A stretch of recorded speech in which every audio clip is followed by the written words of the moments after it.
필라델피아 교회는 계속되는 지진의 큰 지진과 또 계속되는 여진, 그리고 혼합 종교의 그 위험, 그리고 유태인의 회당을 중심으로 하는 아주 조직적인 이 박해와 이 공격들, 이 상황 속에 필라델피아 교회가 있었습니다. 필라델피아 교회에 편지를 보내면서 예수님은 자신을 세 가지로 소개를 합니다. 하나는 거룩하신 분, 그리고 진실하시는 분. 그러니까 이 수식어는 주로 하나님에 대해서, 예수님에 대해서 항상 할 때 거룩하신 분, 진실하신 분, 성경에 약 20회 정도가 나오고 있습니다. 그리고 내가 어떤 분이냐를 소개할 때 아주 독특한 단어가 다윗의 열쇠를 가지고 있다. 이 단어입니다. 다윗의 열쇠. 이 다윗의 열쇠가 뭔가 봤더니 다윗의 열쇠가 최초로 등장한 부분이요, 이사야 22장이에요.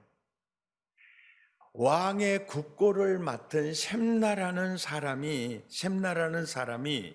있었는데, 그 사람이 국고에서 물질을 빼다가 자기를 위하여 이 묘실을 이렇게 만들고 가꾸는데 주력을 하고 있었어요.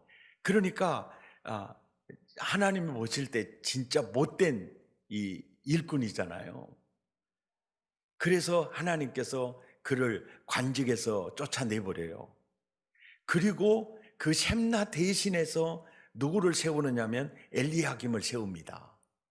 그리고 그 엘리야김을 불러서 셈나에 입었던 그 관직의 옷을 이제 그에게 입히고, 그리고 예루살렘 주민과 유다 집의 아버지로 삼아요.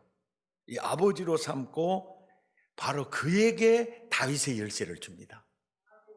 다윗의 집의 열쇠를 그에게 주리니 그가 열면 닫을 자가 없겠고 닫으면 열 자가 없으리라.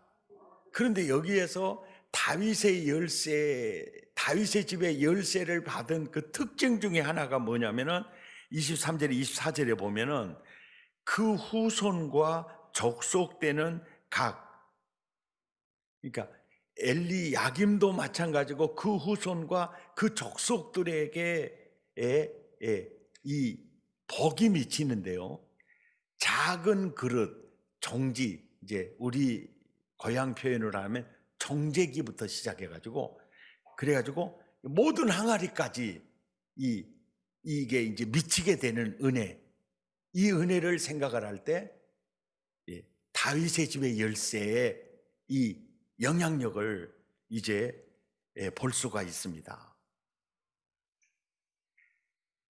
그러니까 이 필라델피아 교회에 다윗의 집의 열쇠를 가지신 이다라고 할 때 딱 이사야 22장 엘리야김이 생각이 되는 거예요.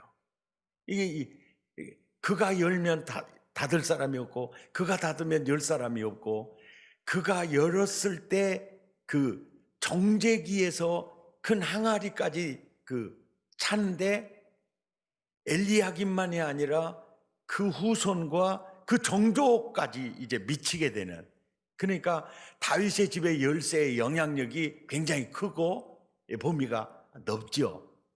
이것을 이제 생각을 한 거예요. 예수님이 바로 그 열쇠를 지니고 있구나. 그러면 엘리야김을 먼저 생각을 하게 되는데, 이 엘리야김이 받은 다윗의 집의 열쇠는 어떤 열쇠냐면은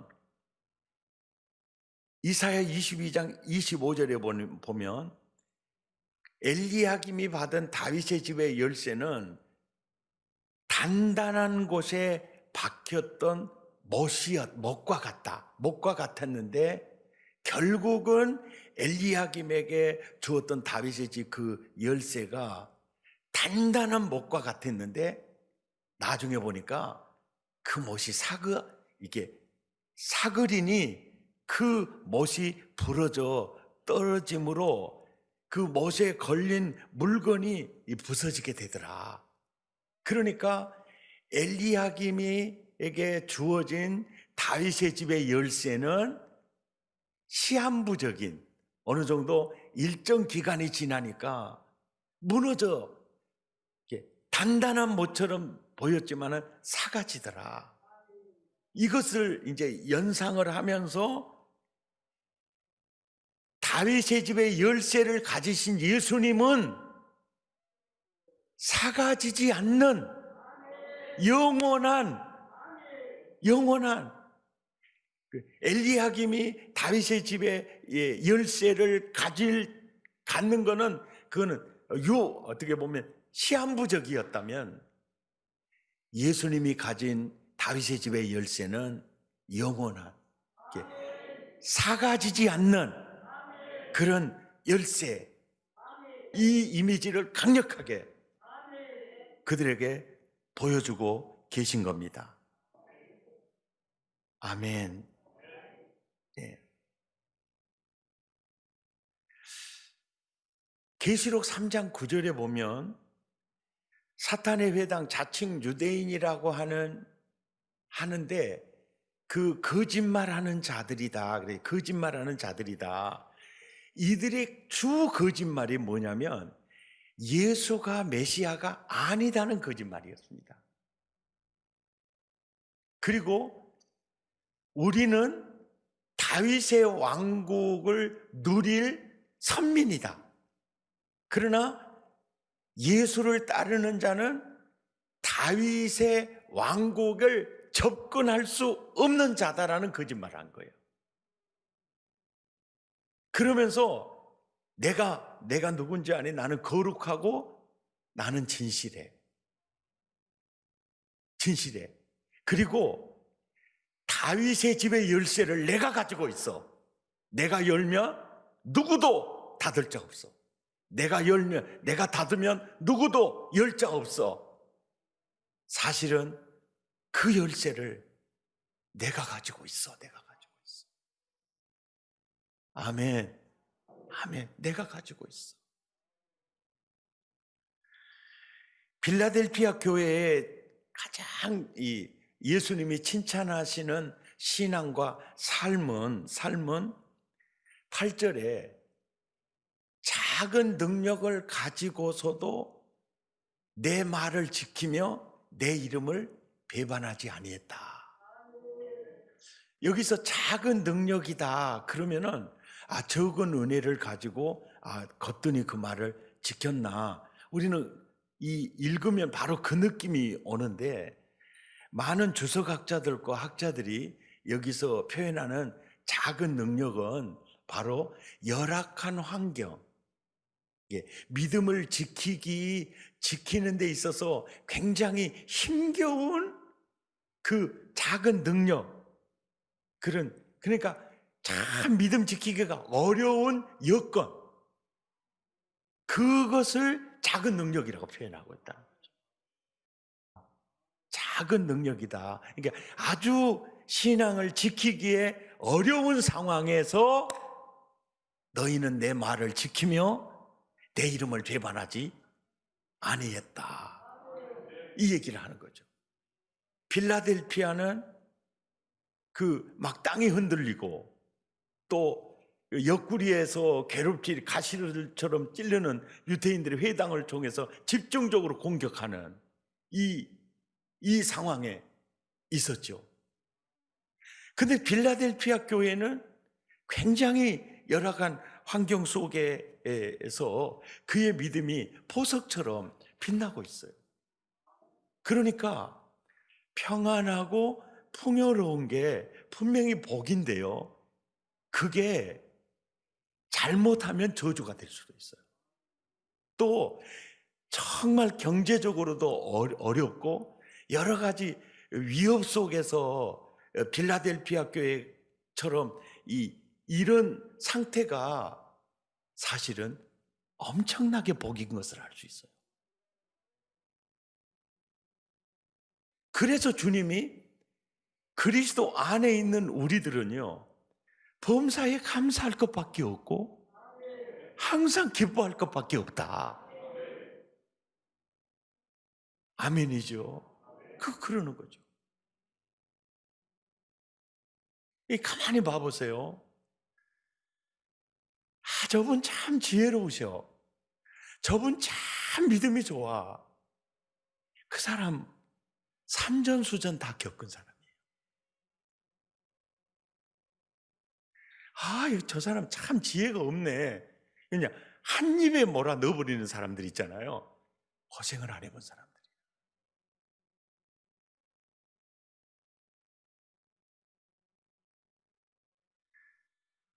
4대 도시와 같은 환경은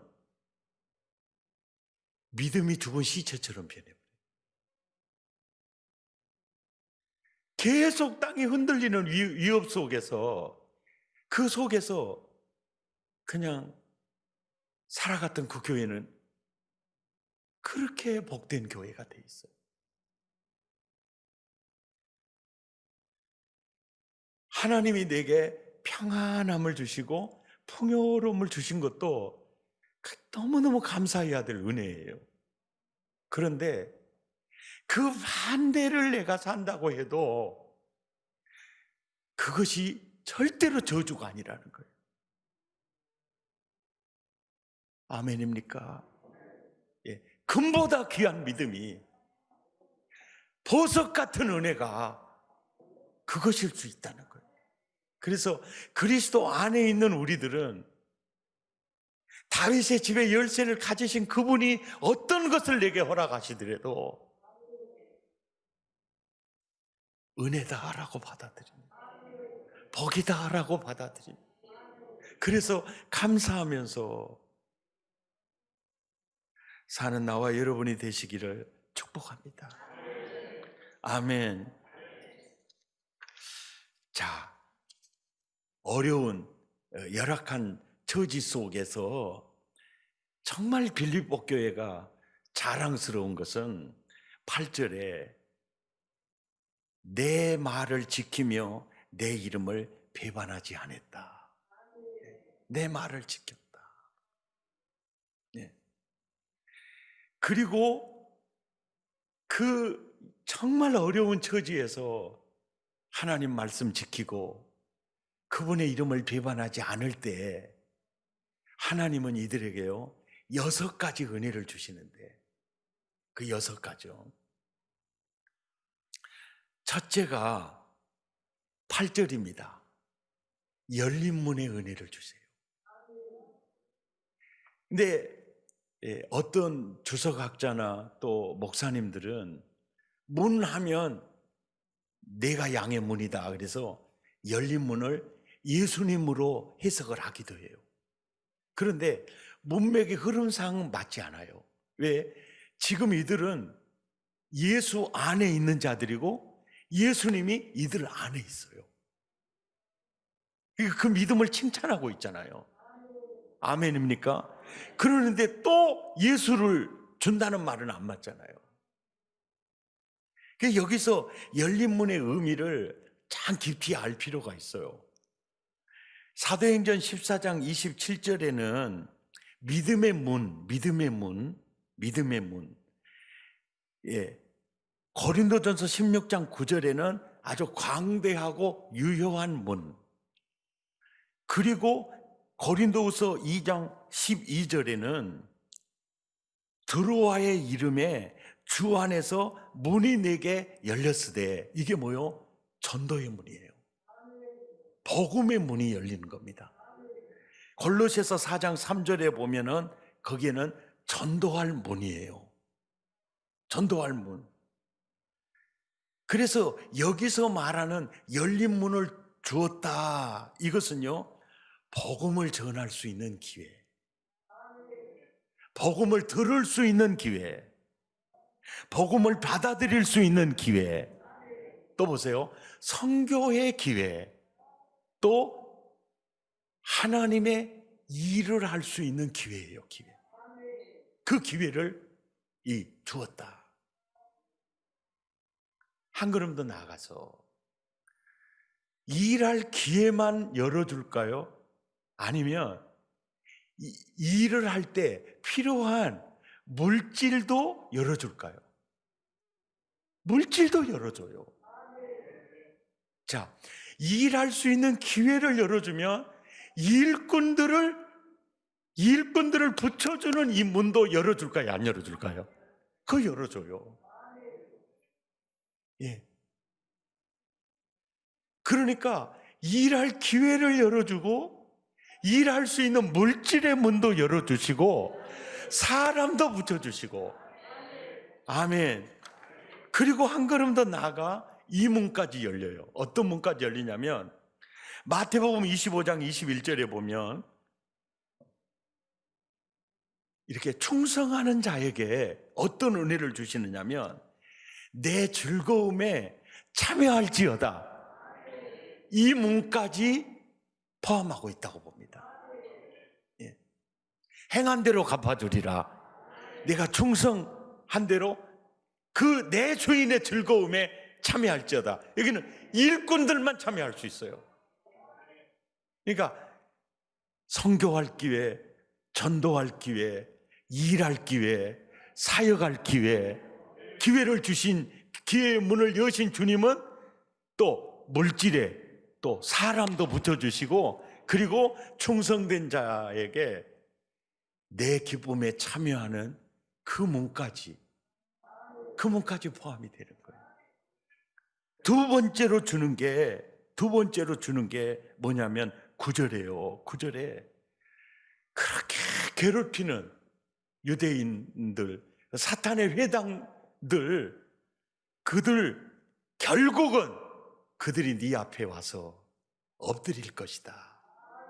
그리고 내가 너희를 얼마나 사랑하는지 그들로 알게 할 것이다. 알게 할 것이다. 결국 예수님은 빌라델피아 교회변에 딱 서 계셨고, 결국은 그들로 하여금 그들 앞에 엎드리게 하는 거예요. 그리고 그들을 깨달아, 하나님이 이들은 정말 사랑하는 사람들이구나. 이게 두 번째 은혜입니다.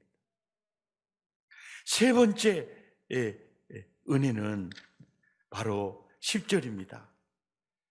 인내의 말씀을 지켰은즉 내가 너를 지켜준다는 거예요. 네가 내 말을 지켰은즉 내가 너를 지켜줄게. 그리고 시험의 때를 면하게 할게. 이렇게 얘기를 해요. 시험의 때를 면하게 할게. 장차 온 세상에 임하여 땅에 거하는 자들을 시험할 때다.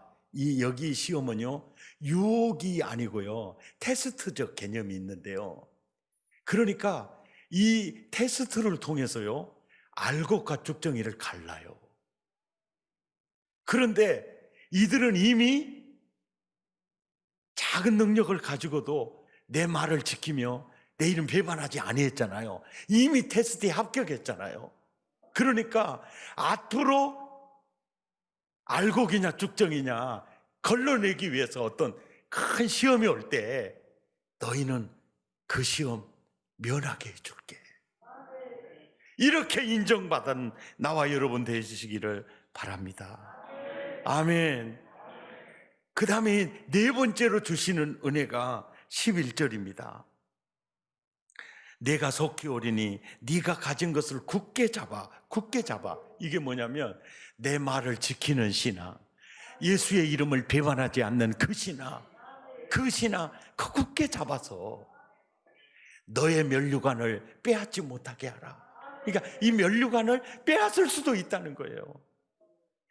지금도 내 말을 지키며 내 이름을 배반하지 아니해서 너는 면류관의 주인공이 돼 있는데, 너 앞으로도 믿음에서 떠날 가능성이 너에게도 있다. 그러니까 네 가진 이 면류관, 이 보석을 빼앗기지 않게 해라. 이 격려하는 메시지죠. 격려.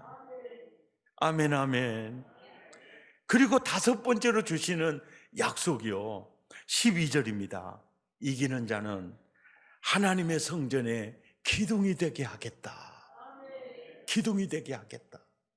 그래서 혹자들은 이 강해를 하면서 여러분 하나님의 집에 기둥처럼 쓰임 받기를 바랍니다. 그 은혜를 약속한 것입니다. 이렇게 얘기를 하는데 여기에 보면 에베소 교회부터 7교회를 보면요, 이기는 자 뒤에 이 약속은 언제의 약속이냐면 계시록 21장, 22장에 등장하는 그때 그 약속이에요.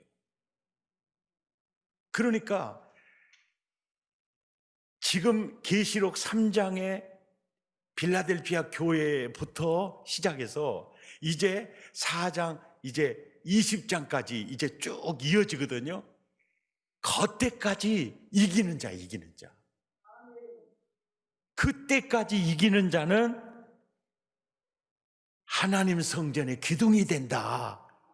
그래서 21장, 22장에 가서요, 성전을 찾아봤더니 22장에 딱 하니까 거룩한 성 예루살렘은 있는데 성전이 보이질 않아요. 그래서 뚫리뚫리 하니까 야, 여기는 성전이 필요 없어. 아니 주님이 성전 기둥이 된다고 했는데 성전이 없어요? 이야, 바로 하나님과 예수님이 우리의 성전이야. 그런 개념에서 보면은요, 이기는 자 하나님의 성전에 기둥이 되게 하겠다. 이 말은 뭐예요? 기둥이 뭐예요? 하나님 중심에 있게 하겠다 그 뜻이. 하나님 나라의 중심에 있게 하겠다. 아멘이죠. 내가 가서 이게 성전 기둥이 되게 하겠다. 그리고 6번째로 이 은혜는 3중 사인이거든요. 3중 사인. 3중 사인을 자세히 보시면 첫째, 하나님의 이름과 나오죠. 하나님의 이름과. 그리고 하나님의 성 곧 하늘에서 내려온 하나님께로부터 내려오는 새 예루살렘의 이름과, 예, 하나님의 이름과 새 예루살렘의 이름과, 그리고 나의 새 이름, 나의 뭐요? 새 이름. 그러니까 예수님의 새 이름. 예, 나의 새 이름. 그러니까 사인을 몇 개를 하는 거죠? 3개를 하는 거예요. 하나님의 이름으로 사인하고 또 새 예루살렘의 이름으로 사인하고 그리고 예수님의 새 이름으로 사인을 하는 거예요. 그러니까 이게 3종 사인을 하는 거예요. 하나님의 이름을 기록해 놓고 새 예루살렘 이름을 기록해 놓고 그리고 예수님의 새 이름을 기록해 놓는 거예요. 이게 무슨 의미겠어요? 하나님의 이름, 너는 내 아들이다. 새 예루살렘의 이름, 네가 누려야 될 네 집이다. 네가 누려야 될 네 집이다. 어떤 소유권적 이 누리는, 야, 바로 이 집이 네 집이다. 그래서 그 이름을 사인해 놓는 거죠. 그리고 예수님, 나의 새 이름, 너는 내 몸이다. 너는 내 것이다. 할렐루야! 누구에게? 작은 능력을 가지고도 내 말을 지키며 내 이름을 배반하지 않는 자들에게 나는 열린 문을 허락한다. 내가 열어놓으면 닫을 자가 없다. 그 문은 전도할 문, 선교할 문, 일할 기회, 필요한 물질, 그리고 주인의 즐거움에 참여하는 그 문까지 허락해 줄 거다. 면류관의 주인공이 되게 하겠다. 하나님의 성전의 기둥, 너는 내 중심에 있을 것이다. 그래서 주님이 빌라델피아 교회를 보여주면서 빌라델피아 교회를 봐. 정말 말씀 지키기 어려운 상황 속에서 하나님의 말씀대로 사는 그들, 네가 꼭 본받아야 된다. 이것이 오늘 말씀의 핵심입니다.